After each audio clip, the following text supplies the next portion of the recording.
Hi, I'm Richard Carrier, and I took a left at the Valley. I know we shouldn't have to scream that we're atheists. You know, we don't have non-astrologers and all that. But with the religious people taking over the world, I mean, we can either speak up or be pushed into a corner. I'm proud to be an atheist, a skeptic, a non-believer, an infidel, a heathen. I call it how I see it. I say it's ignorance and you just call it faith and unsubstantiated claims. That's something to be ashamed. I'm an atheist. Coming at you with another set of gags. This is Left of the Valley. My name is Kevin, and my friends told me to stop acting like a flamingo, so I had to put my foot down. Oh. You know, joining me as usual is a team, but today it's just Scott and I. So I guess you're the guy who bought me an elephant for my room. I said thanks, but you said don't mention it. How you doing, buddy? I'm all right. I'm sore all over. Oh, for the elephant, right? It's heavy. It was hard to carry. And fitting it through the doors was just... Oh, well, our other friends are not here with us today, so it's just you and me holding up the fort, buddy.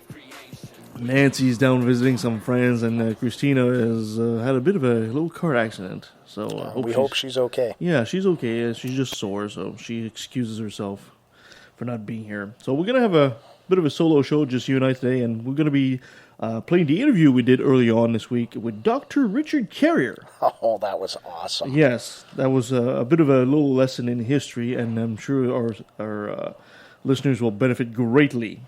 But before that, let's do a bit of chit-chat. I'm game. So we have a new Governor General. Yes, we do. What was the controversy surrounding this Governor General? I didn't even hear of a controversy. Wasn't there a controversy around that? Julie Payette. She used to be an astronaut, and she speaks 6 languages. Yes. So I guess she's a pretty cool representative. I think so. Not the average Canadian. I don't think the average Canadian speaks 6 languages. She's far from average. Yeah, exactly. Here locally, of course, we also have a new government, a new premier, John Horgan. That's going to be interesting to keep an eye on that. Yeah, I'm kind of looking forward to seeing how they perform. Yeah, you know, we should invite the guys from Politicos to come and discuss this. Not sure if our audience would be interested in that, but, you know, local politics is always interesting. A little while back, we talked about Miriam Mirzanki. Oh, I'm going to massacre this again. Try that so again. Sorry. Mirzak Honey. She was the first woman to win the Field Medal in mathematics. Wow. Yeah, and unfortunately, she just died. She was very young, was she not? She was 40, yeah. Yeah. She died of breast cancer, and it spread to her bones.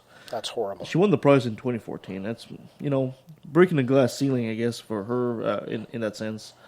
You know, we know that medal in mathematics is no small feat. No, that is serious. That's some serious brain power there. And it's kind of a shame to see her gone already. That's a shame. How far she could have gone. Here's an interesting story. 15 years ago, there was a wreck that was discovered near Beaufort in North Carolina on a sandbar. It turns out that wreck is the Queen Anne's Revenge, the actual ship of Blackbeard. Go on. Oh, yeah, I'm telling you. Go on, apparently, no way. The pirate, the notorious pirate, although he was only super notorious for like a couple of years, he was killed in battle with a British ship in the Pamlico Sound in 1718. There was speculation that Blackbeard ran the ship aground so he could keep the most of the plunder that he had. That makes sense. So now they've done enough research in this 15 years to realize, yes, this is the official Queen Anne's Revenge. Wow. So that's pretty cool. A touch of history there. Wish Nancy was here today. Blackbeard. That's right. Well, she was probably there when they crashed. She was probably on the ship, right? She was watching from the shore. We get this running gag with Nancy that she's been everywhere throughout history. What do you think of the Juice, O.J. Simpson, granted parole? Yeah. It's there's a lot of people who wish he'd rot in jail. Yeah, for sure. But I mean, he did serve his time, and of course, I guess he's been a model prisoner while he's been in there. So he has. Now people don't realize that this is not. He hasn't been sent to prison on the original case, the one that made him famous about the killing of Nicole Brown. his wife, and what was the guy's Ron Goldman? This was for the paraphernalia. He that's was right. going to retrieve his stuff, and he tried to rob it. He claimed some of the stuff was stolen, and then he showed up with a couple of guys in the room, so it's like a breaking and entering and all that, and one of the guys was armed. So he was sentenced to 33 years in jail, which I thought was really tough. That's kind of extreme. Yeah, but of course now he spent, I don't know how many years he spent. I thought it was 9 years. 9 years? And now, which is close to a third, I guess. Yeah. And now he's being released on parole. But I mean, the guy is 70 years old. I mean, he's going to be a pariah for the rest of his life. People are not going to call him I don't know, maybe some idiot's going to call him. He's got a hell of a good pension, though. I guess the NFL pension he had was $25,000 a month. Yeah, but even if you do, if you get no friends whatsoever, he can buy his own island and disappear. Nobody's gonna miss him. You're not gonna buy an island at $25,000 a month. $25,000 a month. Oh, that's what he gets. Oh, okay, maybe. That was what I heard. That was back when his trial was on, when they took all of his money away from him in the civil trial. Mm-hmm. They said, but that leaves him with his $25,000 a month NFL pension, which they're not allowed to touch. Well, I don't feel so bad it's a now. pension. Yeah, I think he'll be fine. So he's not hurting at all. No, money wise. Did you hear that there's a Berkeley radio station, KPFA? They had an event where Richard Dawkins was supposed to give an interview about his latest book. Okay. And they decided to cancel the event. Why? Because his tweets, quote, offended and hurt people of Islamic faith. I renew my objection to this pointless endeavor. Informally now and by affidavit later. Time permitting. Well, indeed. I don't know about you, but it seems to me with all the talks we've been having, and I don't want to be one to talk about conspiracy theory and shit like that, but it seems to me there's like a concerted effort to really push Islam in a light. There has been. Yeah. I'm really concerned about that. We have the federal initiative to stop Islamophobia in the Parliament. That was that bill. M103. M103. Sorry, it was a members. Yeah, it's a motion. It's not a bill. But it's going to make recommendations for maybe right. a bill, right? But you see the direction that's going exactly, in, right? Exactly. It's singling out Islam as the faith of choice. Like somehow Islam is a victim of. It's like everybody else can go to hell. Yeah. Just Islam gets their. The religion of peace, my ass. Yeah. And here's a nice little story. Ken Ham. Our favorite Australian. How's he doing? Well, you know the Ark Encounter?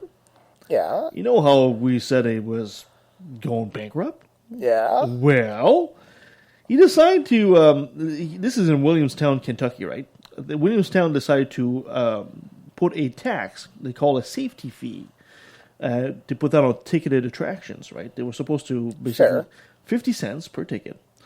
So, to help fund police, fire departments. That'll break the bank. Yeah, exactly. Well, Ken Ham replied to that by selling the Ark Encounter to himself for $10. Well done. And he thought he was going to get away with this? Well, this is where you see that in reality Christians only worship one thing, and it's money, right? Of course, the Ark Encounter, as Cam replied that you can't tax nonprofits. But the thing is the Ark Encounter was a for-profit venture. Right. And the reason it was a for-profit venture is because it got him some tax incentives, right?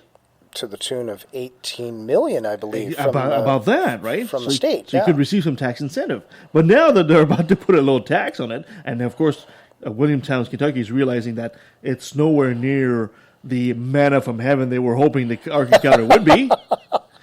Then he decides to turn around and he sells it to Crosswater Canyon, which is a nonprofit, which is, of course, part of his branch and all that. And the property is said to be worth $48 million. Oh, wait a minute. But that would mean that he's not in compliance with the initial grant of $18 million in tax incentives from the government. That's too late. He's got that now, right? Oh, but he's going to have to pay it back. I'm willing to bet. It's going to go to court, obviously. I think they'll start dismantling the Ark. This wood's worth this much money. We can take this. Yeah, so the saga of Ken Ham and his Ark continues. I wonder you should give him a call, see if you can get him on the show. Oh, God, are you kidding me? I'm not giving that buffoon any airtime, even if it is on a small show. I'm not doing that scrap. Oh, that would be fun. Come on. No. We could laugh at him. Yeah, we would laugh at him a lot. But anyway, fair enough. So Nancy's not with us, but we're going to play a pre-recorded version of This Day in History, and we'll be right back after this. Alrighty, let's do This Day in History, which, as we know, is a roundup of those events and people that altered and illuminated the days between July 17th and July 23rd. So July 19th, starting out with a goodie, is National Ice Cream Day. Ooh! Oh, yeah, what's your favorite? Cookies and cream. Cookies and cream. How about you, Scott? No comment. I don't know that flavor. Secret, I'm a diabetic. I'm not allowed to comment. Oh, that's right. But they've got sugar-free, so... Yeah, sorbet, man. Absolutely. Sorbet, man. Okay, July 20th is a little-known holiday called Wilgefortis Day. And Wilgefortis was a female saint of popular religious imagination whose legend arose in the 14th century and whose distinguishing feature was a large beard. And you can actually She's a female with a large beard. A large beard, and you she's can a saint. actually, and she's a saint, and you can actually find portraits of her online. So happy Wilgefortis Day. And 1712, the Riot Act took effect in Great Britain, and there actually was a Riot Act, and it used to be read in public, which I thought reading the Riot Act was just something that was made up. I believe it's still the law, even in Canada. It is. Well, in English law, the control of unruly citizens had been the responsibility of local magistrates, and any group of 12 or more that the authorities didn't like the look of could be deemed a riotous and tumultuous assembly. And they were arrested if they didn't disperse within an hour of the Riot Act being read to them by a magistrate. So the Riot Act was passed by the British Parliament in 1714 and came into force 1715. And here's the warning of the Riot Act. Our sovereign lord the king chargeth and commandeth all persons being assembled immediately to disperse themselves and peaceably to depart to their habitations or to their lawful business upon pains contained in the act made the first year of King George, preventing tumults and riotous assemblies. God save the king. Mm-hmm. Now, don't you think the police should stand up and do totally that and be more civil rather than rubber bullets? Don't you think that makes more sense? I think they say that before firing the rubber bullets. but today, of course, it's God Save the Queen, right? Yeah, I think we ought to bring that But back. rubber bullets are so much fun. Until they hit you. And yeah, exactly. No, when you're the one shooting them. Yeah, Exactly. That's true. Okay. July 20th in 1811, legend has it that the cheese ball came about. And actually it came about in 1801, and a 12,035-pound ball of cheese was pressed at the farm of Elijah Brown Jr. and presented to President Thomas Jefferson at the White House as a token of gratitude. That incident supposedly gave rise to the term, here it comes, the big cheese, to promote a person of importance. That didn't know the origin. Now that very cool. I read that, but that Thomas doesn't Jefferson mean. was But the I like original it. big cheese. Thomas Jefferson was the original big Cool. cheese. 1871, BC joined the Canadian Confederation, which was important. Moving on to July 22nd, it was Hammock Day in the U.S., a nice summer day. Oh, my favorite day. Yeah. Now, on July 22nd is the day when 3 solo around-the-world records were established. 1933, Wiley Post took 7 days to go around the world. In 1983, Dick Smith, the first helicopter, and in 1989, that took 11 months because you can only go so far. Can you imagine going around the world in a helicopter? And I don't know how he made it across the ocean. I should have looked that up. That's kind of scary. Across a narrow part of the ocean. Yeah, I don't know whether he was ferried. I'll have to look that up. Flies with a boat. So he lands on the boat. Yeah, and a young lad named Tony Alienenga. I'm gonna butcher it. The further I go, the worse it's gonna get. Anyway, he was the youngest pilot at age 9, but then at 11, it took him 11 weeks and he was the youngest pilot to make the flight around the world. And it actually started out as Friendship Flight 89, which was a round-the-world journey arranged with the hopes to improve Soviet-American relations. So he actually went to the Soviet Union, and he had a pen pal there. He took off from John Wayne Airport in Orange County, and he clocked 21,167 miles afterward. The reason you don't hear about him, you hear about other young pilots who displaced him, and the reason was Tony's dad sat with him in the Cessna, going back and forth. So he really wasn't given the credit, in terms of being the youngest. He was supervised. He was supervised, but his dad claims he flew the whole way. They went to Alaska and had a short break for a fishing trip, and the dad was going to take sort of like the first leg from where the fishing trip was to where they were going to take off, and crashed the plane. And poor Tony was just heartbroken because that was the last leg. So they immediately found another Cessna, and he finished the trip. What's amazing about that story is there's a John Wayne Airport. There is a John Wayne Airport in Orange County, California. All the things. Yeah, it's been there for quite a while. Yeah, well, I don't think he was a native of Orange County, but he was a big cheese there. So they basically tell you lane 3 is clear for you to land there, Pilgrim. Yeah. As a matter of fact, I think some of the stewardesses do that when they fly in. And that, dear listeners, brings to a close another passing parade of interesting, mundane, unusual, and occasionally bizarre, but as many bizarre as I can find, events and people that make up this day in history. Thank you very much, Nancy, as usual. Very well done. And that was This Day in History. Well done. So even when she's not with us, she is with us. You just cannot run away. She's standing somewhere watching. I know it. No, she's down there with family, so I hope she's having a lot of fun. Yeah.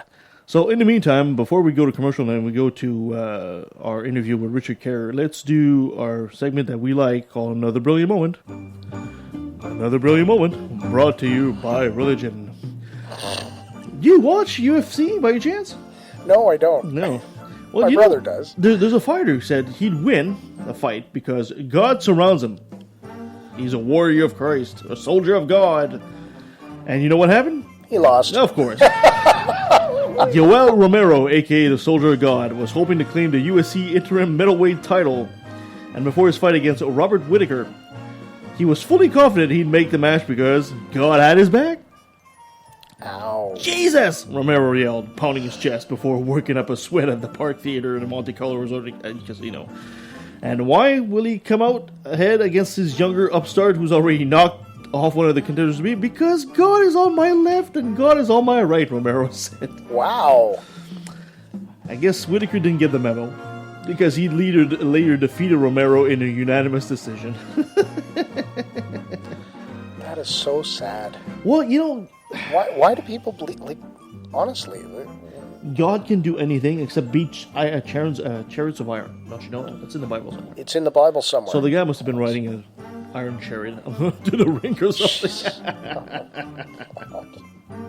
Oh, God. Oh, God. Literally.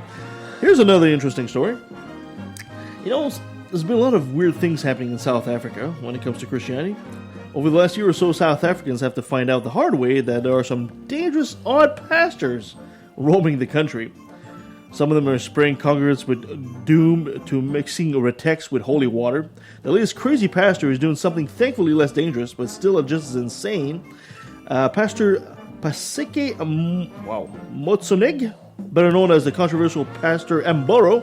You keep getting these names. Oh boy, I know. South Africa, right? He posted on Facebook where he explained that he went to hell to kill the devil. And more than that, he apparently succeeded too, according to himself. Here's the quote. When I got to hell, there was a queue of millions of people waiting to be praised by Satan. I even saw some prominent South African politicians, he said. I was so shocked because they lived like angels here on earth. I thought they went to heaven. When Satan saw me, he panicked and directed his army to kill me. Like Samson in the Bible, I defeated them. Satan was my last victim. What is this guy taking? I want some. Oh, whatever it is, it's good shit for sure. Unsurprisingly, though, Mboro has a bit of a history with claims like this. Last Easter, he claimed that he was overcome by a spirit and went to heaven and took pictures with his cell phone. Remember that story? No, I never heard that one. Yeah. That's all. And Wow. And then he kind of lost his cell phone miraculously. And of course, what did he do with the pictures? He sold them, of course. Oh, Right, yeah. So sticking with this topic of money, because he likes to make money, Mboro told his congregant that he could get him into heaven, guaranteed way to get into heaven, but this cost is 10,000 rand, which is how about much? 700 US. That's still So for the low price of 700 US, you can that's a pretty. guaranteed access. I'm betting for people living there, that's a pretty penny. I'm sure it is. I'm sure it is. So, this pastor said he's so blessed that God once sent him a BMW i8 with the Really? value of 2 million rand because Mboro helps the church and helps the poor with his deeds. Hey, Wow. this guy is like, can't you have the Street Fighter style fight between the pastor and Satan? I can just see it in the movie. We're gonna make it. That'd be the movie of the week. September. First week of September, movie of the week. The pastor defeats Satan in a one-on-one fight. Well, speaking of idiots, did you... Duck Dynasty, the star Cy Robertson. You remember this guy? I like that. You like Duck Dynasty? I like What's Duck wrong Dynasty. with you? Well, it was stupid. Well, he claims there's no such thing as an atheist because our calendars are based on Jesus Christ. There we go. Okay. What?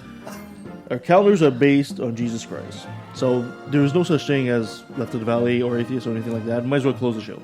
All right, we're done. That's it. I'm sorry. Our audience... We don't exist. No, we don't exist anymore. I'm sorry. We can't do anything about it. All right, well, And that's all because of the calendar? All because of the calendar, yeah. How does he figure that? What's the logic behind that? Because the calendars... Well, it doesn't matter. Say that again. Just say it again. Cy Robertson said, that there's no such thing as an atheist, because our calendars are based on Jesus Christ. So, for the past couple of years, we've been doing the show in our mind, I guess. Just not having a reality. We've been following the calendar. Maybe you're just a figment of my imagination, Scott. Is that possible? Could be. Oh, jeez. That's it. Well, I know that everything's been in my dreams, so... Bad dreams. I'd like to thank our audience for being with us virtually for nothing for the past couple of years. No, just kidding. That is sad. Just when you think they've crossed the hurdle and can't get any stupider, they jump a higher hurdle and get stupider. Yes. While promoting his new film, A Faith of Our Fathers, Robertson, known as by Duck Dynasty's fan as Uncle Cy, made some absurd claims concerning the existence of atheists while speaking of the Christian Post. Quote, I don't believe there's such thing as an atheist because there's too much documentation. Our calendars are based on Jesus Christ. Whether you believe in him or not, every time you write down the day's date, you're saying he's here. God damn it, man. What? I had no idea. What? So if I write Thursday, December 3rd, I kind of thought our calendars were based on the Roman lunar calendar. Well, the days they added time to it. But if you put the year 2017, you acknowledge that Jesus is here with you. I had no idea. I think I'm going to convert. You just converted me. I guess Praise be to God. Perhaps Robertson is only playing dumb to please the uneducated Duck Dynasty fan base. Yeah, that's probably quite sure. So, I'm going to start following the Chinese calendar. Oh God! Well, you know what? The article goes on, but I'm not going to give it. Mayan calendar. There we go. Oh, wait a minute. That one they didn't carry it on past what 2 or 3 years? Yeah, 2012. So we can't follow that one because we'd have to write a new calendar. That's right. Oh, you just have to restart it, I guess. Or restart. Well, yeah, I guess you could reuse the calendar. But I wonder which Baktum we're in. I don't know. Does it matter? Oh, well, thank in the you. Chinese calendar, what year are we in the Chinese calendar? Oh, I don't know.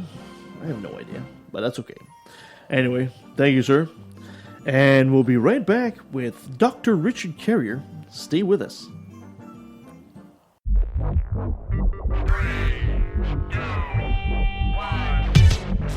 Hi, I'm the Supreme Irreverend Dr. Randy Tyson from the Legion of Reason Diversion. Join me and my co-hosts, Christine Shelska, Twyla, and Nate Phelps, as we explore issues at the intersection of atheism, humanism, and skepticism. Topics range from alternative medicine to the interference of religion in public policy. We often have special guests to help us understand the topic du jour. Previous guests include biologist Jerry Coyne, ex-Muslim author Ali Rizvi, philosopher Peter Boghossian, and the late physicist Victor Stanger. You can watch us on the Legion of Reason YouTube channel or subscribe to the audio version through your favorite podcatchers such as iTunes or Stitcher. And don't forget to like the Legion of Reason Facebook page. If your skepticism is socially conscious and doesn't take itself too seriously, you might like Life, the Universe, and Everything Else. Great Comfort, his big stumper was literally, which came first, the chicken or the egg? A lot of the interviews took place in front of a building that said liberal arts. I'm guessing that they're not all science majors. Life, the Universe, and Everything Else. Available on iTunes, Stitcher, Google Play, and pretty much anywhere else. I don't know, Zune? Is that still a thing?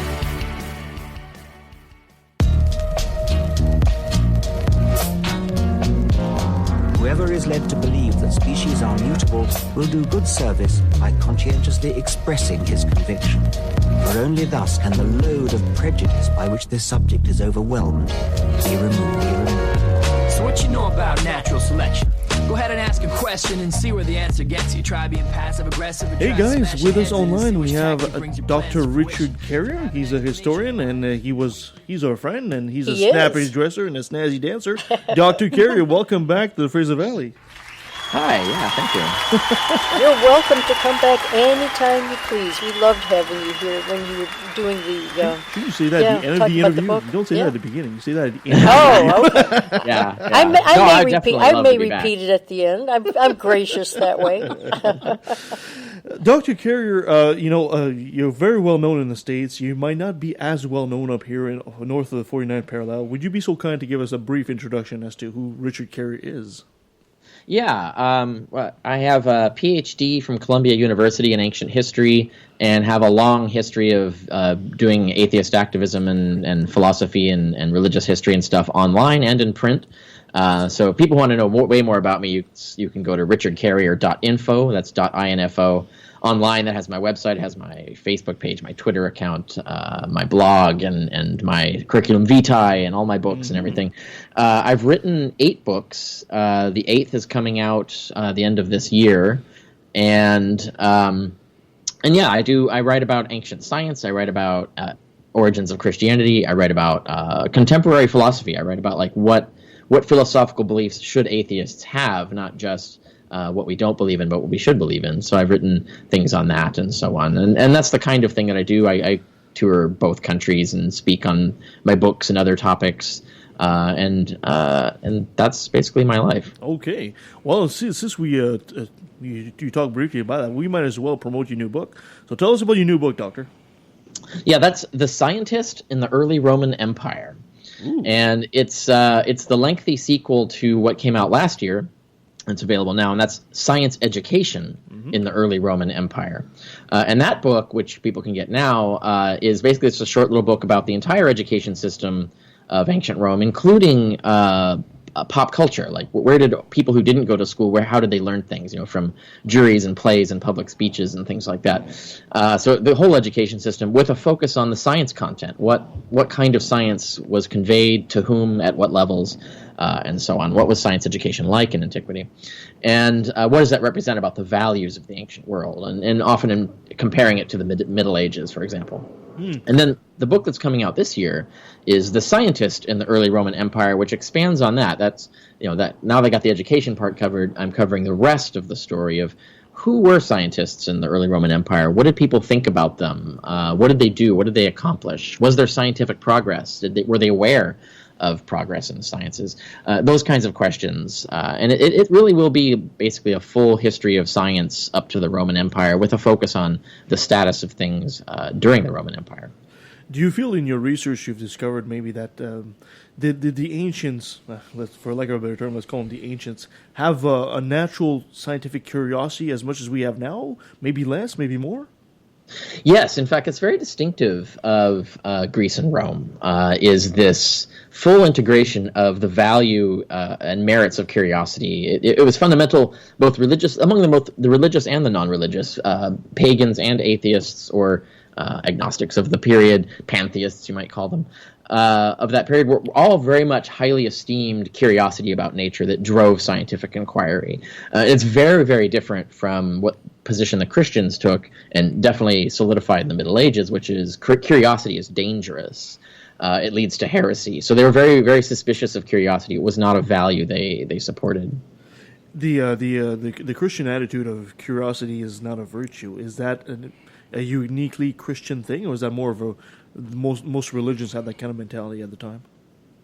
It really does seem to be uniquely Christian. It may derive from some of the more conservative, radical sects of Judaism from which Christianity arose, but it wasn't really a typical feature of Judaism even. So it does look like something that was kind of like the virulent new attitude in Christianity that Christianity introduced to the world, and then of course once they took over the world, or the Western world, they solidified that as a fundamental to our culture.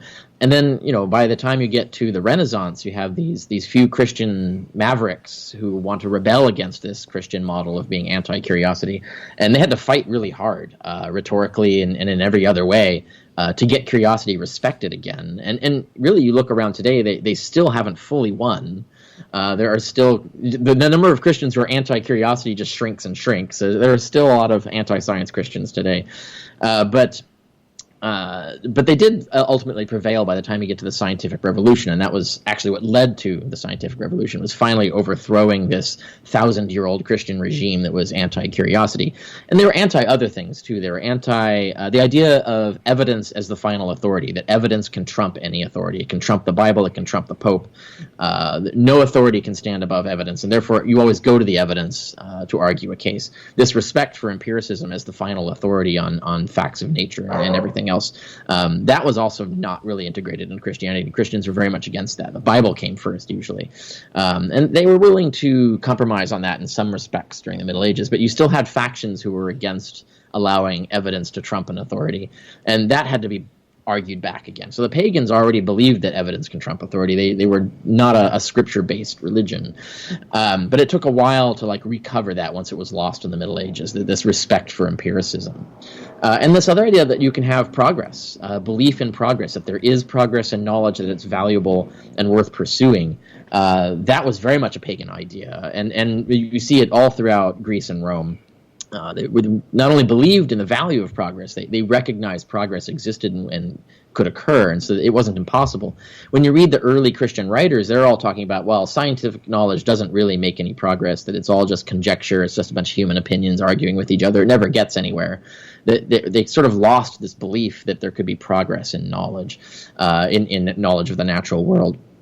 And so that kind of disappeared in the Middle Ages. And once again, that had to be fought for again in the Renaissance. That had to be, certain factions among Christian intellectuals had to re-argue for this, that is, make a case to say, actually progress is possible and it is valuable. And they had to argue for both points. And that argument had to prevail for the scientific revolution finally to occur. So it was all of these things, these three scientific values, these three underlying values of science were very much integrated into paganism, certainly intellectual paganism, the paganism of the literate elite of the period before Christianity took over, and then they were lost in the Middle Ages, and we had to get them back again. Essentially, certain Christian authors had to re-paganize Christianity into accepting these values before the scientific revolution could finally occur.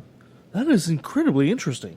Yeah, it really is. You have such a curious. You're a curious individual to begin with. How did you get interested in this particular part of history, going from the mythicism to science? How did you decide to explore science. Yeah. It's funny because this is the order of the books coming out, but really the order of the inquiry is the other way around. So I'll tell the story. What happened was when I decided to go to college and finally figured out my major, I was getting more involved with the secular web. Now, back, and this is the mid-'90s, late 90s, the secular web was the central clearinghouse on the internet for atheist activism and atheist information. It was the library of atheist literature and counter-apologetics and so on. I was getting involved more in the atheism movement, but also I fell in love with history in particular as a field, and especially the Roman Empire. When we did the Western Civ unit and we did the Roman Empire, I really fell in love with the culture, this concept of this empire and this culture and this society that existed and then disappeared. And a lot of what we do today is a recovery of the things that we lost from that time. So I figured I could do double duty. If I study Roman Empire, I would get the languages, I would get the historical and cultural context, the literary context, so I could also study a culture that I really found fascinating and do a subject that I really liked, which is history, and also apply those skills to help the atheist movement and become an expert that could question Christian apologetics, especially like if they talk about what the Greek says in the Bible or something like that. I could actually be useful to the atheism movement. So I saw that as sort of like two birds with one stone kind of thing, and make double duty. And so when I went to Berkeley, I did my BA in history with a minor in classical civilizations, specialized in Greek and Latin and so on. And then I got my PhD. Got into the PhD program at Columbia University in New York, and there, I did all of the usual things you do. When you're doing ancient history, papyrology and Greek linguistics and ancient cultures and ancient social history and all that stuff. But when it came time to decide what my dissertation would be on, I sort of I had a lot of different ideas of what I wanted to do. But just by coincidence, Rodney Stark, this Christian apologist and sociologist, had come out with some books arguing, and others, and he cites others like Stanley Yaki and these other authors who've all these Christian authors who argue that the ancients were anti-science, and it was Christianity and Christian thought that was necessary for the rise of modern science. Yeah, of course. Wow. And this is a ridiculous thesis, but it's a very common apologetic, and it's an example of the kind of revisionist history that you see coming from Christians. They like to rewrite the history of America to make America a Christian nation, for example. But they do the same thing with science. It's like, Christianity was the savior of science, and in fact, Stanley Yaki wrote a book where he literally, it's called The Savior of Science, and it's about Christianity and Jesus being the savior of science. My God. Now, when I was studying ancient history and then interacting with Christian apologetics and came into contact with this, I was just outraged because their knowledge of the ancient world and the claims they were making about ancient authors and ancient cultures were so wildly wrong. And so I did some podcasts on that, the equivalent of podcasts back then. I wrote an article for it that appeared in the Christian Delusion anthology by John Loftus. So in that, I have a whole chapter dedicated to refuting this bizarre revisionist historicism about the role of Christianity in creating science. It's completely false. But at this time, I realized one of the interesting questions that comes out of this is why didn't the scientific revolution happen in ancient Rome? When they had everything in place, they were doing everything that necessary for it, why didn't it occur? And there are a lot of other historians of the scientific revolution who ask that question. And so I got a book that covers the historiography of this, and there was a whole section in there about why it didn't happen in the ancient world, and where this author, Flores Cohen, goes through what all these other historians had said. And I thought, I was outraged again because all of these things are massively false about the ancient world. And this was outside the whole atheist Christianity debate. This was actually within just a mainstream objective historical field where there was this debate about why didn't it occur in the ancient world. And there are a lot of these theories being proposed that were easily refuted, but no one had really sat down and listed the evidence refuting them. And so I realized there's a dissertation here. I should do my dissertation on why the scientific revolution didn't occur in the ancient world. And so I diagrammed that and wrote my prospectus and handed it to my advisor, William V. Harris at Columbia University. And he said, okay, this is 10 dissertations. Pick one. and he was right. There was too much. So I picked one thing, which was attitudes one of the arguments is that the ancient world was so hostile or indifferent to science and scientists that there just was no push for scientific progress or anything like that. So the attitudes were hostile or indifferent. And so I said, well, that's an easy one to refute and covers a lot of bases, so I'm going to do my dissertation on that. And so I wrote a prospectus for that. It got approved by committee and everything. And so that was my dissertation, and I completed that in 2008. And the official title is Attitudes Towards the Physikos, which means natural philosopher in the early Roman Empire. 100 BC to 313 AD was the period I covered. And now that was 2008. Got my PhD, and immediately the economy collapsed. Freezes on hires for all humanities majors. It was basically impossible for a new PhD in the humanities to get hired. So I went to my fans at the time and said, well, I can't get a job, so now I have a PhD in ancient history. I will apply this PhD to any subject you want if you can raise $20,000 to cancel the student debt I had accumulated up to that point. And my fans and readers came through. They raised the $20,000, and unanimously all the donors said, Historicity of Jesus. We want you to apply your PhD to the Historicity of Jesus. So I basically did an entire postdoc research program, another 6 years, did a whole other dissertation, in effect, on the historicity of Jesus. I mean, if anybody reads the book On the Historicity of Jesus that came out of this, they'll see that that's basically another dissertation. But I did that to earn that $20,000, to get that debt canceled, and also I found it very fascinating and very interesting. And so I did all of that, but I had to put my dissertation on the shelf and collect dust. I couldn't convert it into a book because I was busy doing the Jesus historicity question.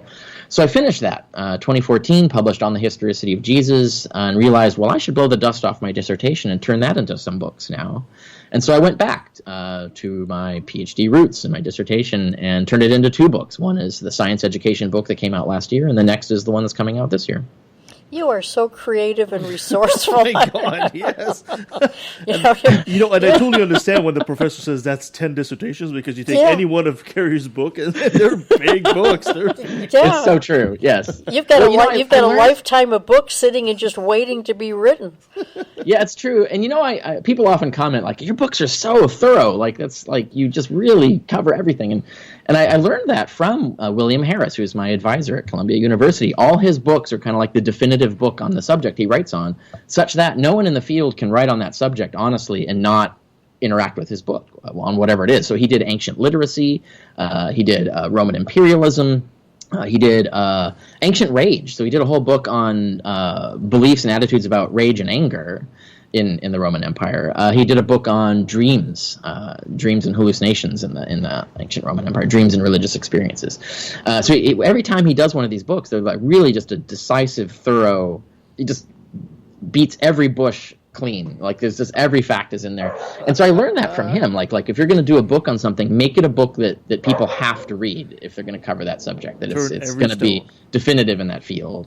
And so I do, a lot of my books are built that way, and that's why they are packed with so much information and so much facts and so much research. Well, I'm going to move on to the mythicism of Jesus, obviously, but before I do that, I get a quick question to ask. You know how the Islam was at the forefront of science for the longest time, but then they kind of turned their back to it somewhere around, I think it was the 15th century or something like that? Oh, way earlier than that, actually. Oh, way earlier than that. So what happened was... Well, my question was Christianity from the get-go always against science and curiosity, or was it did they evolve the way Islam did too? No, they were worse at the beginning. They were very anti all these values that we just talked about, and they just started softening over the centuries throughout the Middle Ages. It took a long time, about 1,000 years, for them to finally start shining to it. And even then, there were huge factions still against adopting these values. They still had to be fought for even then. So Christianity started out maximally hostile to science, and then sort of got weaker on it over time and eventually gave in. Islam was different. The Muslims started out kind of anti-elitist, really. So it wasn't really that they were anti-science, they were just sort of anti-intellectual in a way. Because it was really a mass movement of people making political moves that were not part of the intellectual elite originally. Now that changed. Once they acquired an empire, they had to infuse and bring in all of these, intellectuals, people, and so on. And these were like scholars who were highly educated Muslims. So you get about roughly around like 800 AD, you have tons of these Muslim scholars who are now going back and looking at these, this lost or ancient literature from the Greeks and Romans, and are starting to translate some of it into Arabic, or trying to riff on the ideas, maybe improve on it. And so it became very popular to sort of explore natural science because they were fascinated by the ancient Greeks having done so. Now, this went on for about 200, 300, 400 years at most. It's really around, I can't remember the exact time, but it's like 1100-ish, 1100 or 1200, where there's a very anti-science push. And it's the same thing that happened in early Christianity. The imams, the theologians, the Islamic religious leaders saw what was happening in the pursuit of science as dangerous, that it was this sort of threatening curiosity and this threatening of authority that was basically contributing to heresy, contributing to agnosticism, contributing to infidels. And so they sort of really shut it down. They started punishing it. They started defunding it and so on. And so they became very hostile to science. And it pretty much killed science in the Islamic world. And it was never recovered after that until, Western influence well after the scientific revolution. Yeah, and one can argue that even to this day, it still hasn't recovered at all. Well, yeah, they've adopted science, but they're 100, 200 years behind everybody. So in terms of their social integration of science in their society, so you can have. There are Muslim nations making scientific advances and doing scientific research and stuff and using science, but their societies are very much cut off from this. They're not being educated very well, although arguably neither are Americans being educated very well in the sciences. But if you compare, other nations, Canada, Europe, Australia, Japan, the way science is fully integrated into the culture of those societies, so that even people who are just mere high school graduates know tons of science, that's not as much the case in the Islamic world. It's not that they're not teaching science, it's that the way they're integrating the values of science into society is much, much poorer, and is about 100 to 200 years behind the rest of the world in terms of what we've woken up to and decided to do. Okay. Let's go back to mythicism and the historicity of Jesus Christ. You obviously came out as a mythicist, and you're one of few who actually did so. What is it that you think? Why is it that you think that Jesus was a mythical figure and not a historical person? Yeah, I was surprised by that finding, actually. I was very hostile to that notion. I was very much defending the consensus position that obviously Jesus existed. It's ridiculous to argue that he didn't. And every time someone would bring this to me, they would come with these ridiculously false claims. It was very similar to the apologetics that I was dealing with that got me into ancient science. Was this idea like everything you're saying about the ancient world is false. These facts you're claiming are false. And so this is really badly researched, badly argued. It's this idea of mythicism, it's just ridiculous. It's crank theory. You shouldn't give it up. Until several people whose opinions are respected, these are not cranks, these are people of good judgment, said, that's true for all that other stuff, but there's this book by Earl Doherty called The Jesus Puzzle that isn't like any of that stuff. I think he gets all that facts right, or at least we'd like you, with your knowledge of the ancient world, to actually read the book and see, do you think he's a crank too, or do you think he's actually onto something? And I said, well, I got enough requests to do this. I said, okay, I'll do that. And I read the book, and I have to say I was surprisingly impressed by the book. And they're right. I mean, he is largely an amateur. He's got a bachelor's degree in classics, but his book's really good, to the point that, and I wrote a review and I said, well, actually, he's got me agnostic now, because he's pointed out some serious problems with the defense of historicity, and I do not see anywhere in the field a really sound response to this. The theory of historicity is really in trouble. And the way I approached his book was that this book looks like an unfinished dissertation. It was at least dissertation quality. There were a lot of fixes and changes that would have been needed for it to pass as a dissertation. So I sort of looked at it as someone who would review a dissertation as if I was on his dissertation committee, and I would say, this is close to passing, you have to fix some things, but it would actually be a viable dissertation if you fixed those things.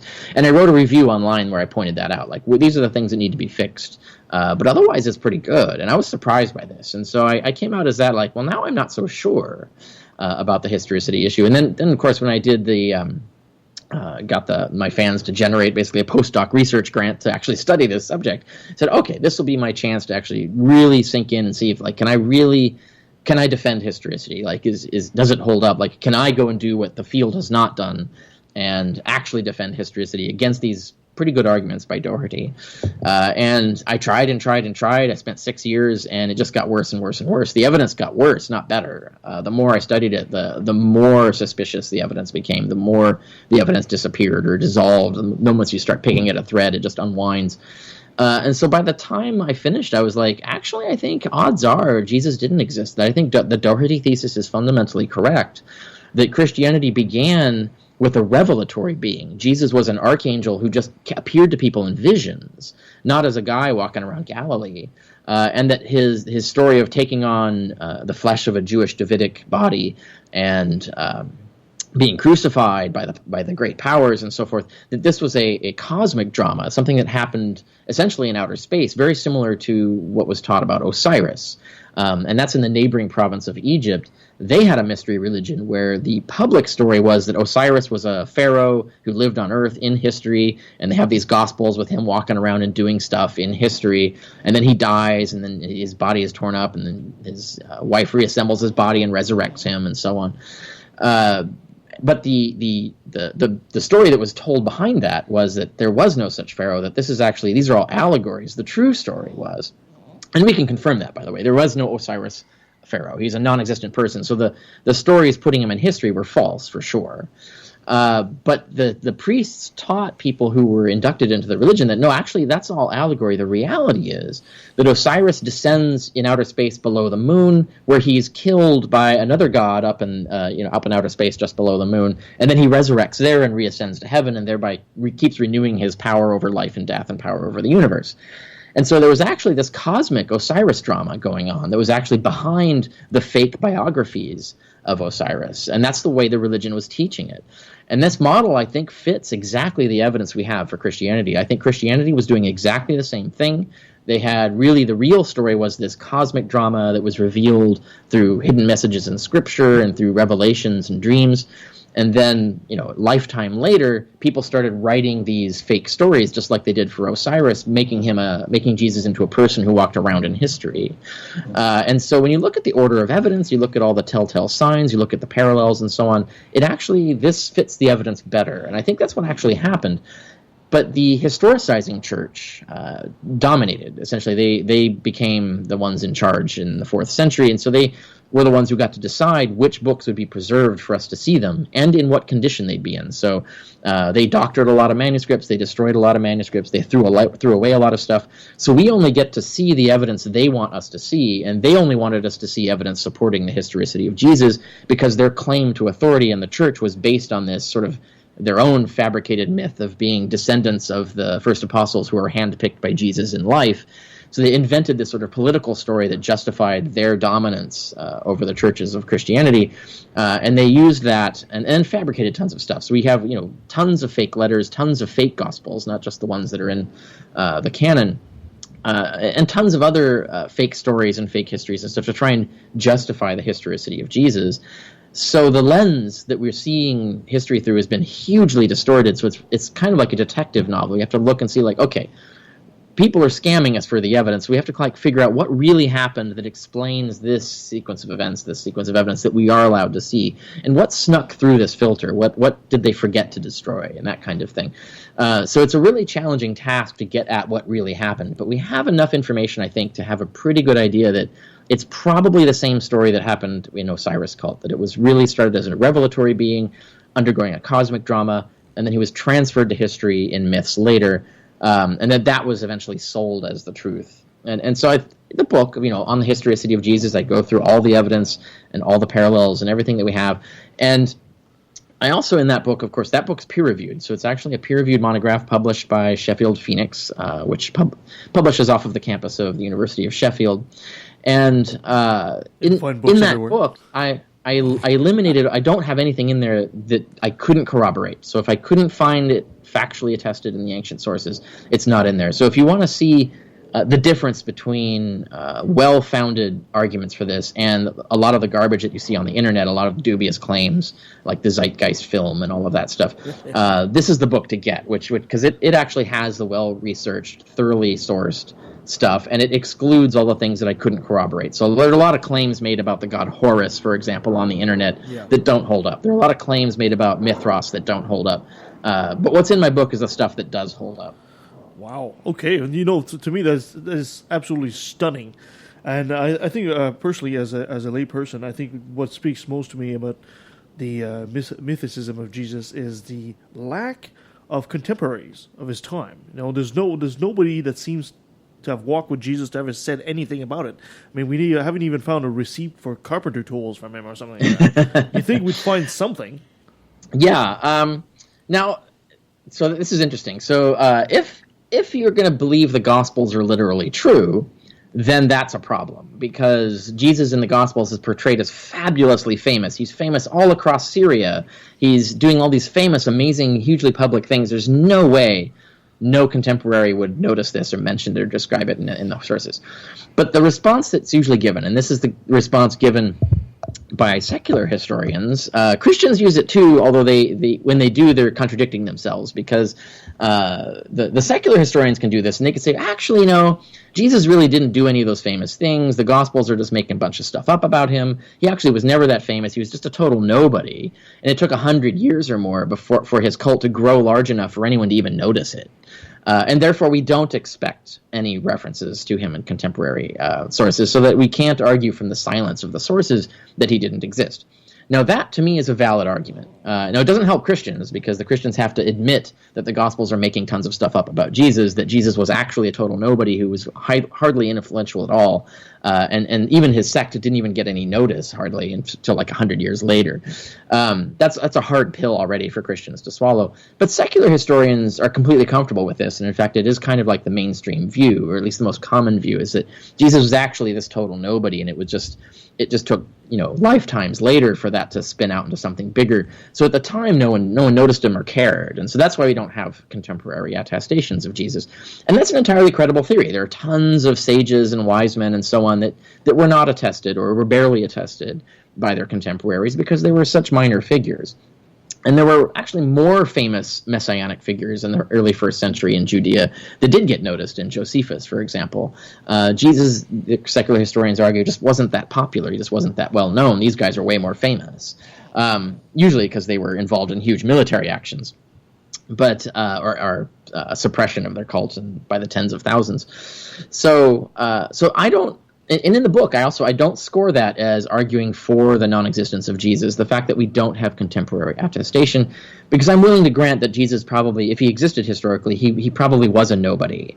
And so we don't expect that contemporary attestation. But if you're someone who needs to insist that Jesus was as famous as the Gospels portray, then you have a problem. Your theory contradicts the silence in the sources. So I discuss that in the book. Yeah, because at the time it was also, messianic end-of-the-world cults were actually quite common. And Jesus certainly wasn't the only figure. It was a whole fad. Yeah, there was a huge rage for, apocalyptic messiahs at the time. It was Jesus would fit, historically, he would fit into that pattern if we could actually tie him to, if we could actually verify any of the facts about him that tie him to those movements. We can't, unfortunately, But yeah, there were tons of these things going on. So from a secular perspective, the historicity of Jesus is defensible on that ground. I think the problems start to arise when we look at how similar Jesus is to other demigods like him being bandied about throughout the empire that didn't exist but had the exact same pattern, where they're revelatory beings that had fake biographies written about them. And then we have the problem with the letters of Paul, which are weirdly silent about the historicity of Jesus. Like, he never mentions anyone meeting Jesus in life. The first time anyone ever gets to see Jesus is after he died. And the only way Paul says we know that he was executed or that he was crucified and buried is from Scripture. And that's his only source. And he's getting revelations from Jesus. He's finding things in Scripture, but we have no reference to him picking disciples. We have no reference to his ministry. We have no reference to him performing miracles. Basically, the whole gospel story is not in Paul. So that's really weird. And Paul is our earliest source. He's writing letters in the 50s AD, decades before the Gospels came to be written. And they're the earliest surviving documents about Christianity. And there are other telltale pieces of evidence as well that I go through in the book. But when you look at the evidence, the sequence of evidence this way, objectively, it looks like the same storyline that we see for all these other demigods in all these other national religious cultures, the Egyptians, the Persians, the Syrians, the Greeks, the Romans. They all created their own versions of these sort of savior heroes. And Christianity just looks like they were taking Jesus and doing a Jewish version of this same fad. They were just basically Judaizing this fashion and creating their own sort of their Jewish Osiris in a sense. So you mentioned that Paul was one of the earliest writings that we have. So you say the Gospels were written after? Yeah. So the earliest one is Mark, as we all know? Yes. Where do you date Mark? That is the mainstream view, and I think it's correct. I think the earliest gospel we have is Mark, and Mark may have invented the genre. I do not buy into any arguments that we can confirm earlier gospels existed. And all the other subsequent gospels just basically riff off of Mark and basically expand on Mark and borrow Mark's material and rewrite it and add to it and so on.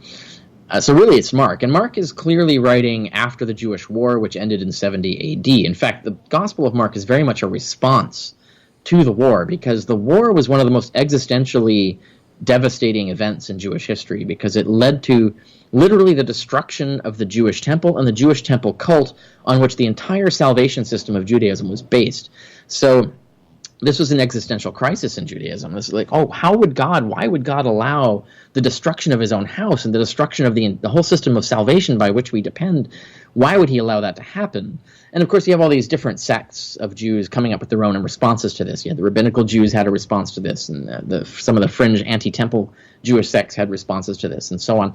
Well, Mark is the Christian response, and Mark's response is, actually, our Savior, Jesus, God sent him to replace the temple, so he allowed it to be destroyed so that you can all become Christians now, so you won't be distracted by this obsolete salvation system. We have a new salvation system. It's much better, and this is the gospel. This is the message that you should obey and follow. How convenient. Mark is kind of writing that story, in a sense. Yeah, that's very, very convenient. That makes sense. Now, Richard, maybe you can settle an argument. I've been having an argument with some guys online there, and one of them claims that Polycarp was a student of John, and John himself claims to be one of the disciples of Jesus. Is there any truth to this? No. No, Polycarp himself doesn't say that he was a student of John, the disciple. Now, I can't remember the exact sequence of events on that, of who's claiming what when. Let me see if I can check that. But no, his references, insofar as we have any references to them at all, there's a different John who's not a disciple. The earliest reference we have to anyone claiming to know anyone who is supposedly a disciple is not Polycarp. Polycarp comes decades later. The earliest is Papias. Now, we don't have the writings of Papias. We have quotations from the writings of Papias. The later Christians didn't like Papias's books. They didn't preserve it. But quotations of him survive in other literature, other Christian literature. And in one of it, Papias says that he knew people who knew disciples. But notice that's a friend of a friend said. We're already like multiple stages away. Polycarp himself never met any disciples. He met people who claim to have met disciples. And that's a problem when you're getting into this period of this whole idea of how are you going to gain authority in the church? Oh, yeah, no, you got these gospels that claim they're all these apostles. What are you going to do? Or these disciples that Jesus chose. What are you going to do? You're going to claim you knew one of these guys. Oh, he appointed me. I met this guy. Yeah, he totally approved my version of Christianity. Yes. And so you've got this kind of like bogus pedigree that gets invented by people who want to really promote their authority. They want to claim they knew some disciple who taught them something. But we have no access to any evidence that actually happened. So we actually can't verify any connection to any disciples. And in fact, all the evidence we have no evidence of any disciple or apostle from the origination of the sect surviving past the year 70, the Jewish War. We have no letters. We have no people talking about actually having met any of them, or any evidence that any of them survived beyond 70, which means none of them, so far as we can tell, were alive when the Gospels started being written, which is precisely the most suspicious time to start writing the Gospels. Ah, Well, there we go. I think I won that argument. Oh, fantastic. Of course, I got to do a quick detour to Josephus, because whenever you talk to a Christian, Josephus. Oh my. It always comes up. Could you please settle the argument here with Josephus? Did Josephus' writings really prove that Jesus existed? No. No. In fact, there are two references to Jesus in Josephus. Now, you can assume that, let's assume that they're true. They're not, but let's assume that Josephus actually wrote those passages. One clearly derives, and it's demonstrably derives from the Gospels. And so that means that Josephus did not independently check that the Gospels were telling the truth. So if we're going to believe that passage, that's not useful as evidence, because it just proves that the Gospels existed when he wrote, which we already know. It doesn't prove that he actually verified that there was a historical Jesus. And the other reference, he sort of casually refers to a James who gets executed, who was the brother of the Jesus who is called Christ, which could easily just be a mistake, because all the Christians were called the brothers of the Lord. They were all called the brothers of Christ through adoption. But when you get baptized at the time, and I document this on the Historicity of Jesus, when you get baptized, you are literally adopted as a son of God. God adopts you as his son. And so you become a brother of the Son of God, the firstborn Son of God, which is Jesus. So all Christians are the brothers of Jesus, essentially. So even if Josephus actually wrote that reference to James being executed and being a brother of Jesus, the one called Christ, that could easily just be a telephone game garble where he heard that the Christian said, oh yeah, one of the brothers of the Lord was killed, not understanding that means cultically, not biologically, a brother of the Lord. Now, that already gives us, the evidence is useless, because we can't verify that Josephus actually checked and confirmed that there was actually a biological brother of Jesus or anything like that.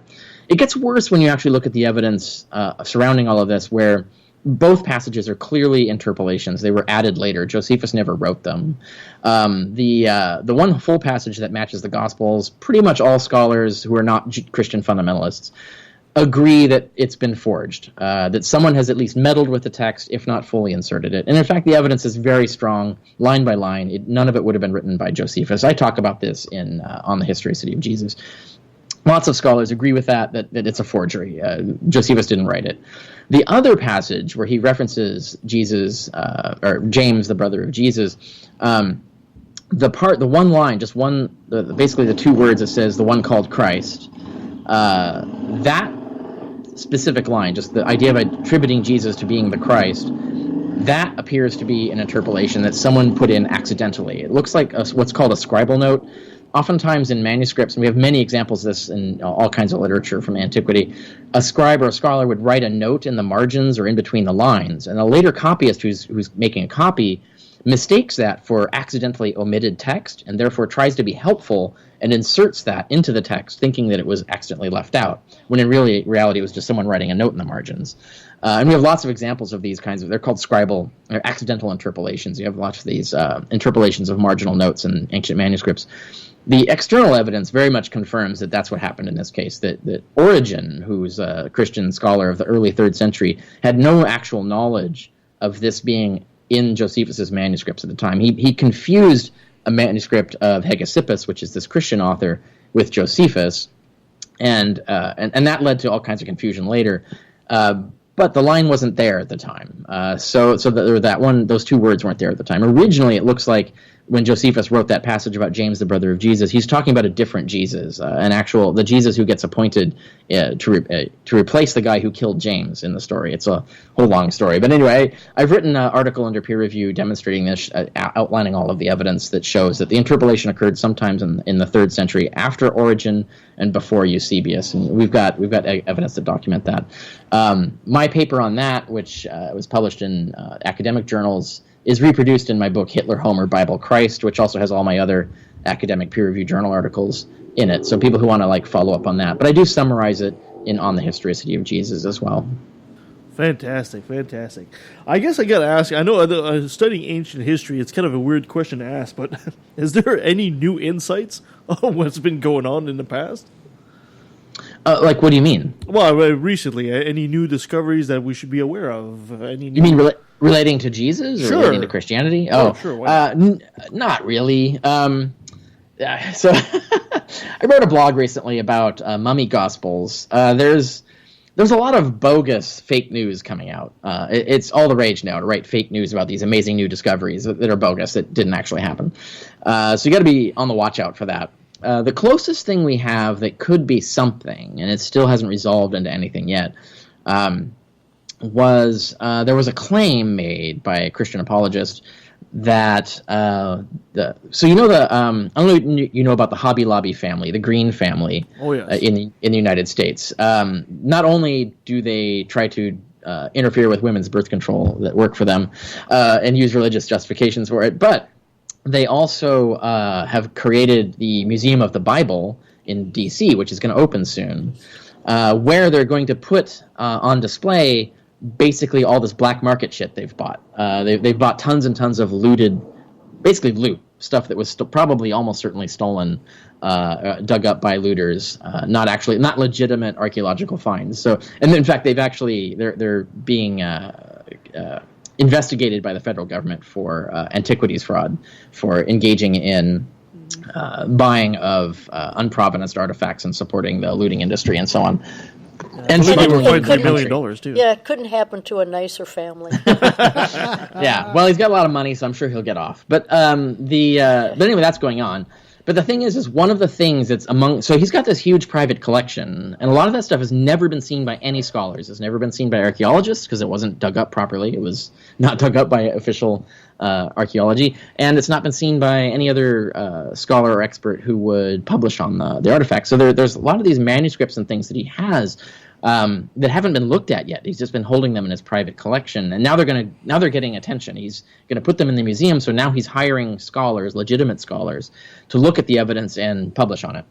Now, nothing has been published yet, but I know for a fact that there are legitimate papyrologists looking at some of this stuff, and so there will be some real things coming out about some of this stuff. But it's problematic because it's not provenanced, so we can't really date it. So it's going to have a lot of problems like that. And so there's a lot of disputes over how early some of the manuscripts are. So there was one claim that there was a 1st century manuscript of Mark, by which they mean just a few sentences or a few words on a scrap of paper, or papyrus literally, that supposedly represent the Gospel of John, and it supposedly dates to the 1st century A.D. Now, the more scrutiny that claim got, the more it dissolved. So it doesn't look like that's actually the case. But we won't know until whatever manuscript this is that they're talking about gets looked at by an actual professional and gets published under actual peer review in an actual academic journal. And that's happening. There's people looking at it, so it's going to happen. It just hasn't happened yet. So there might be some revelations that come out. I doubt they're going to be very surprising. I think the manuscript is probably going to turn out to be a late 2nd century manuscript of Mark, which would be, useful because we don't have a lot of early manuscripts of Mark, but it's only a few words, so it's not even a whole manuscript. It's just one tiny scrap of a piece of one page. So it's going to be of limited utility. There aren't going to be any great revelations resulting from any of this, I'm quite certain. What I want to see is I don't think there's going to be any new revelations in the history of Christianity. I think all that's to be found has been found. Highly unlikely that anything new will be found. It's not impossible, but highly unlikely in any way. What I want to see is a thing that's getting neglected is that there is a whole library buried under the ash at Herculaneum, Italy. An actual library with the books still there, sitting there under like 50 feet of ash. That's fascinating. Yeah, and they were excavating it in the late 19th century, and they were trying to reconstruct the books by their charcoal, because they're charred in place as a roll. They'd break them up into pieces and use like traditional puzzle, like put them together like a puzzle and try and recreate the text. And they realized that this is too expensive and not very reliable. So after doing a few texts like this, they just filled in the hole, reburied the library, and have never gone back because Italy has never been in an economic situation capable of doing it. So it's just been sitting there untapped. And yet now we have the technology where we can take these charred rolls and we can put them in a particle accelerator. And this happened with a manuscript of Archimedes recently. Put it in a particle accelerator, like they did for Archimedes. They put it in the particle accelerator at Stanford University and used the cloud chamber computer to actually reconstruct the location of all the iron atoms in the artifact and we're able to use that to reconstruct the text. So a computer could basically just see the text and reconstruct it, and you never have to unroll the scroll. You don't have to damage it. You don't have to destroy it. The computer can just do it, with the simulation of what's in there. So we have the technology. It's just really expensive. So there's a whole library sitting there. It was buried in 79 AD, so it would contain texts available before that date. Probably won't have anything directly relevant to Christianity, but it could have things like we have Ovid's Fasti, Ovid is a poet in the early 1st century who wrote basically a poem about all the festivals, the religious festivals and holidays of ancient Rome. We're missing half of it. We're missing the half that has the Romulus festival, which resembles the Gospel of Mark the most in interesting ways, as we know from other historians of the period who write about it in tantalizing ways. But it would be really interesting to see a complete description of what was called the Romulus Passion Play. There was basically a passion play every year done on the death and resurrection of Romulus. We would love to see that, and there's a very, very high chance that there would be a complete collection of Ovid's Fasti, because it was a very standard piece of literature. It's a Roman library. It was a Latin text. So it's a good chance it's there. I'd say maybe like 60% chance at least that it's there. So there could be things like that we find. And other things like Varro wrote an encyclopedia of ancient religion that could be extremely useful for context. So that could also be there. So it would be really helpful to go in there and get that stuff and recover it. But it's sitting there as a whole library, just waiting. That's absolutely fascinating. That sounds like a good GoFundMe. Yeah, it does. Richard, I got to ask one last question. Well, I've got two questions left, really. Of course, you're a great historian and you're a mythicist, which kind of puts you on the edge. Mainstream scholars, are they starting to come around to the idea that Jesus might be not historically what we thought he was? Well, it's too early to say. Right now, there are at least seven fully qualified PhDs in a relevant field, some of them professors, some of them retired professors in the field, who have come out publicly as saying that they're agnostic about the historicity of Jesus now. And I give the list on my website. It's on my Bart Ehrman recap article. I have a whole section where I talk about which scholars have actually come out as admitting this now. And I know there are more scholars who are also agnostic about historicity, but won't go public with it because they're afraid of backlash. They're afraid of being punished for daring to suggest that Jesus might not exist. So we're up against a bit of politics and money that's basically being used to sort of intimidate people into not going there, as it were. And also my book is the first peer-reviewed argument for this case that's been published basically ever. And that came out in 2014. And when when Thomas Thompson in the 70s came out with his book arguing that Moses and the patriarchs were mythical, that they never existed historically, there was huge backlash and resistance against that. They tried to destroy his career. No one would be caught dead, being friendly to his thesis and so on. But now it's the mainstream consensus outside of biblical fundamentalism. The mainstream consensus is that actually, Moses and the patriarchs are probably mythical. The stories aren't true. And they were sort of invented to sort of justify and codify Jewish thought at the time. And so that's kind of like the mainstream view now. And it took, 20, 30 years from after the publication of his challenge to the consensus on this for it to become the consensus. So if my book came out in 2014, really we got to look back in, 2034, 2044 and see where we are by then. Hopefully it doesn't have to wait that long.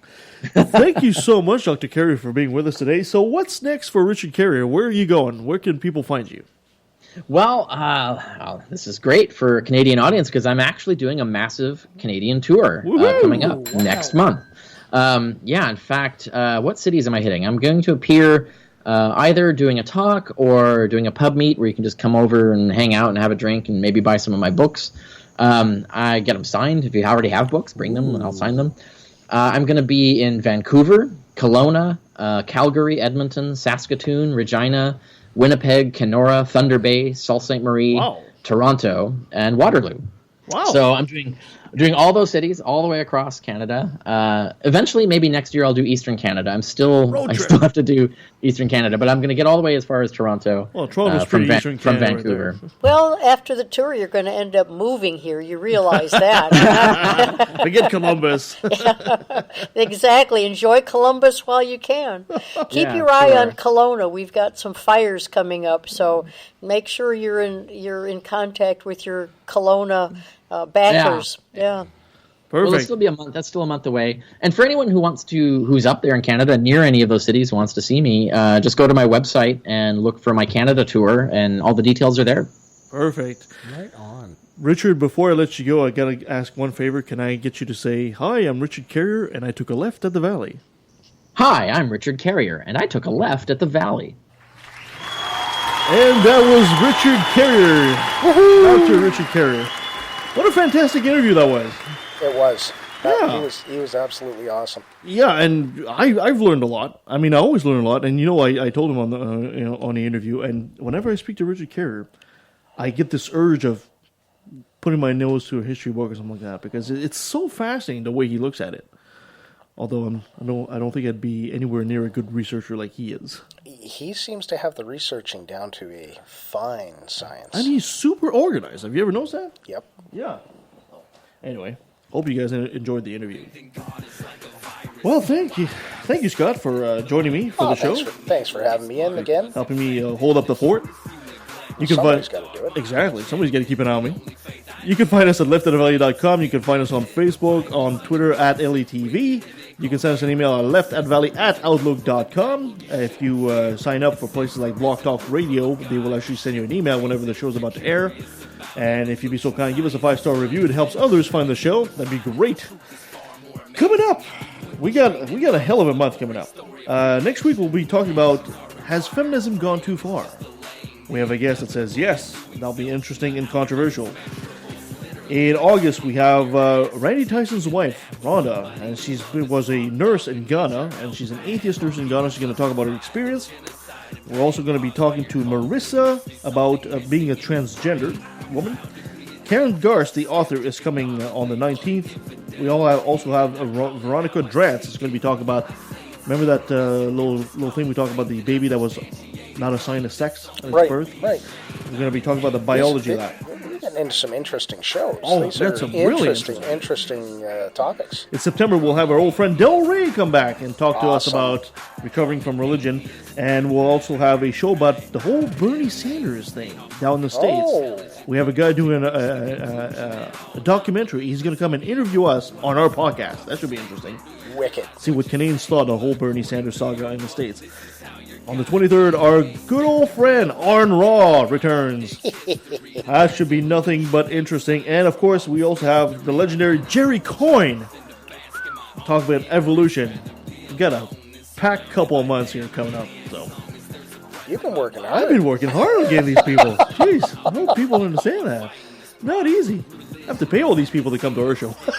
Ouch. Good thing it's cheap Canadian whiskey. Oh, thank you guys. Thank you, Scott. Enjoy the summer, and we'll see you guys next week.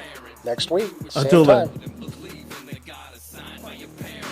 I'm proud to be an atheist, a skeptic, a non-believer, an infidel, a heathen. I call it how I see it. I say it's ignorance, and you just call it faith and unsubstantiated claims. That's something to be ashamed. I'm an atheist. I'm an atheist. I'm an atheist. I'm an atheist. Now let me take a sec. Don't mean to sound so hateful, but I swear to God, pun intended, I find it disgraceful that thousands of children are raped by priests, and since they're holy men of God, they get away scot-free. And the Pope does his very best to keep it on the hush. Don't wanna affect business, he loves money too much. We know that they love the kids, but how the fuck can we protect them while they planning to molest them? We teaching them to respect them. Fuck that. The system is broke down, working backwards, and the only action or tactic I plan to practice now is to attack them. The parties of God's hands are bloodstained, millions of murders by believers, and they're all in God's name. And let let me take a sec. Don't mean it sounds so hateful, but I swear to God, pun intended, I find it disgraceful that many atheists are told to be quiet. You're not alone, speak your mind, time to let it be known. I'm proud to be an atheist, a skeptic, a non-believer, an infidel, a heathen. I call it how I see it. I say it's ignorance and you just call it faith and unsubstantiated claims. That's something to be ashamed. I'm an atheist.